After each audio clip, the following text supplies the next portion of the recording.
Halo semuanya, jumpa kembali dengan saya di channel Gudang IT. Oke, di video kali ini saya akan coba bagikan tutorial bagaimana cara mengaktifkan sinkronisasi kontak dengan email di HP Android ya. Sebelum lanjut ke tutorialnya, teman-teman juga bisa tonton video saya sebelumnya, yaitu tutorial bagaimana cara mengaktifkan kamera di Google Chrome. Dan untuk videonya, kalian bisa tonton klik di pojok kanan atas ini.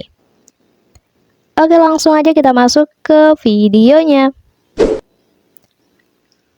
Langsung aja untuk langkah pertama, di sini kita buka pengaturan ya, menu setting atau pengaturan ponselnya. Kemudian nanti di halaman pengaturan, kalian scroll aja ke bawah, kita cari layanan Google ya. Oke, di sini kalau udah ketemu, kita klik aja Google ini ya. Kemudian di halaman layanan Google ini kita klik aja yang semua layanan di sini.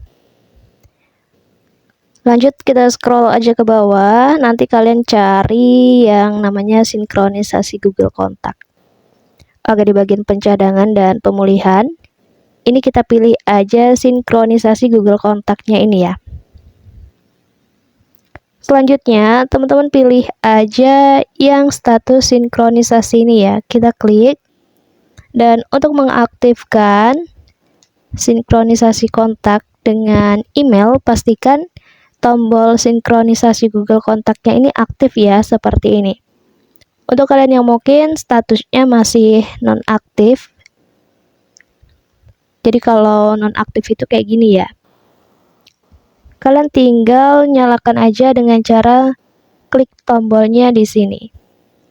Dan kalau sudah seperti ini, artinya sinkronisasi kontak dengan email di HP kalian sudah aktif. Jadi nantinya kontak di HP kalian itu akan terhubung dengan akun Google ya. Mungkin cukup untuk tutorialnya, semoga bermanfaat. Jangan lupa di like, komen, dan juga di share video ini sebanyak-banyaknya. Terima kasih.